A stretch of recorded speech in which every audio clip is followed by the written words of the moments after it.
It's winter 1734, Empire Total War, United Provinces, and we've just defeated a Maratha fleet. If you remember, we'd put our ships, these 3 ships that you can see here, to be repaired in the port. Look on there, you see what income we're getting from other at the moment. You see how that changes when the other ships go in. See how much it improves. Like I said before, each ship takes 5% of the income away. Now this is us reducing some of the Maratha income. It's really to attract his ships. I want to know where his fleet is. I want him to come and get me. So I'm hoping by putting my boats out there, he's obviously nowhere around here in the north, so there's only one very small trading port on the right hand side, and I can't believe he's getting all these big fleets from just that one trading port. He must be producing them from this side of India, and I've checked round the rest of the world and he has no ports anywhere else whatsoever, and he's only producing brigs and sloops, which you get from trading ports.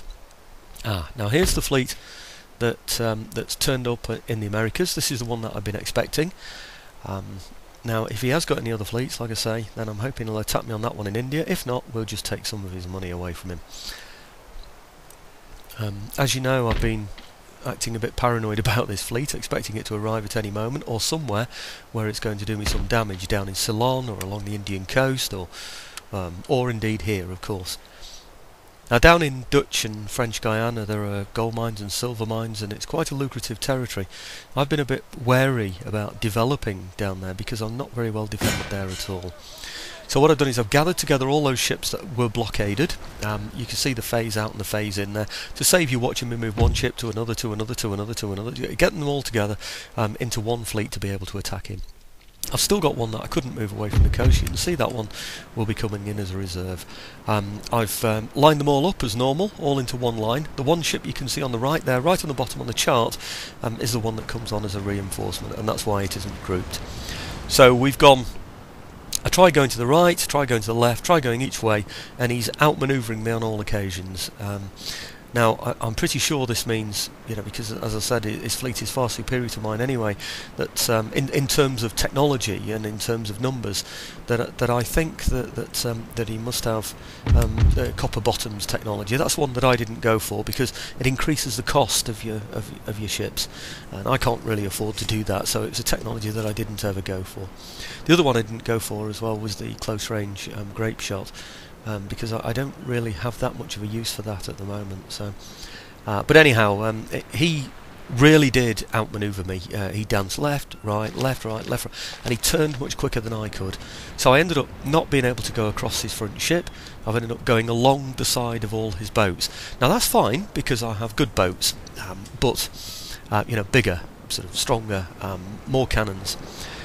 So I can go along the side, but he has a lot more ships than I have. So what I'm going to have to do is go along his line and then cut in as soon as I can. Now that cutting in costs you, I'm afraid, because you're going directly in against a wall of fire. So that does cost, I'm afraid, but I'm determined to not only stop this fleet. It is important that I get rid of them somehow. Even if I have to blow them up, it doesn't matter. I have to get rid of them one way or another, because I can't have this fleet getting through to the Americas. It's very poorly defended, the Americas, the French Guiana and Dutch Guiana, and I don't really want to be building armies to defend those areas. So I am very much using my fleet, hoping that the cost of running the fleet will be recompensed by the captured ships at the end of battles such as these. So you saw me going round. I'm now ducking in, like I said. I've cut in. That first ship will have taken lots of fire from about 3 boats on their broadsides. So we've effectively cut off his fleet, one side from the other, and you can see how he's got some boats there. They've got no sails on whatsoever. He's got this one down here on the bottom left that's still managing to get away, but I've got chain shot that I'm hitting with as I go by, and I've still got other ships to follow that can hit that one as I go along. So I am expecting with those other 2 boats to be able to get rid of that the sails on there. Now we've snaked all the way around, as you can see. You can see how his ships have bunched up. That line that was there at the end is all bunched up at the end there, and we're managing, as we go through, to shoot those as well and take the sails off those as well. We're curling back round so that we go round the back of that line, if you like, that back line, so that we can take those out as well.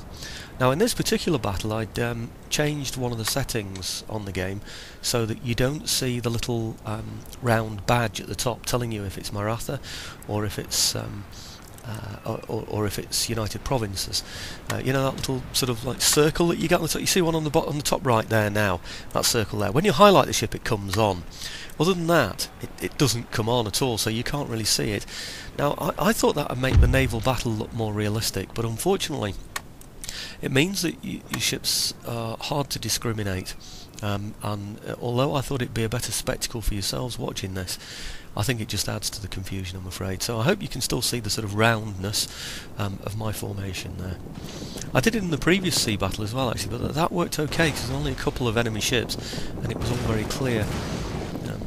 That's that ship that I told you about that was going right down at the bottom, looked as though it might get away. We chased that one down with the last ship that I had in my line to make sure that it didn't escape.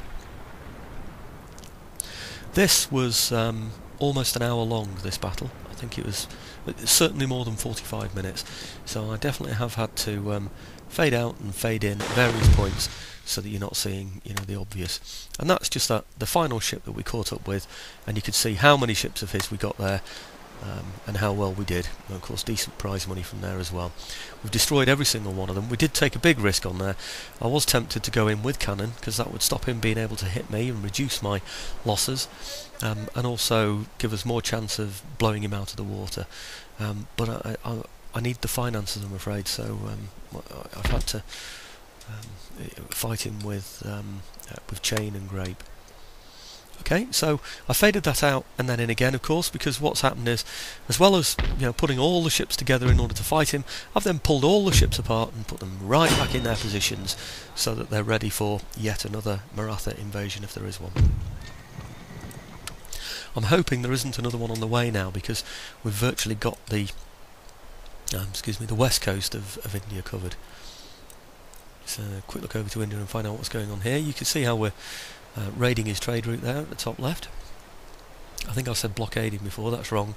You blockade when you go straight to the port, and you prevent any trade whatsoever going in and out. We're just raiding from him at the moment, so he's still getting a decent income from there, 4,500, I'm getting 1,500, something like that.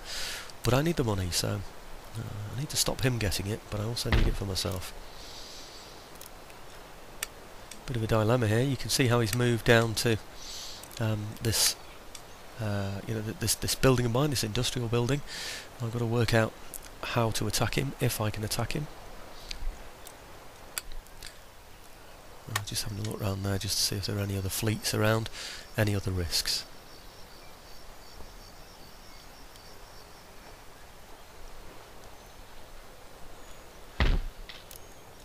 Okay, I'm just going to upgrade some of these buildings. You notice I did some in the Americas as well. Before we're going to do some more of these now. These are the gold mines and silver mines. I'm starting to feel a little bit more convinced that that I can defend this coastline now.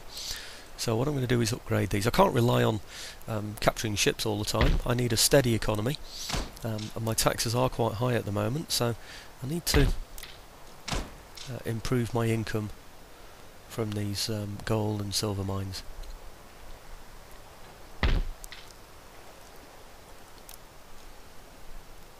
Quite a lucrative area. You can see why the Marathas want it, can't you? Especially with it being so poorly defended as well. I have very few troops in these areas. This is one of the reasons why I made peace with Spain, so that I could string out my boats there without worrying that they were going to be attacked by a large Spanish galleon fleet.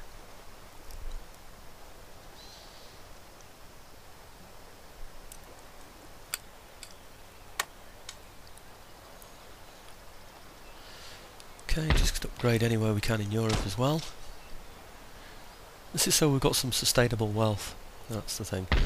If trade is affected at any time, it can be, in an instant, you can suddenly lose all your trade, so it's good to have some sustainable wealth.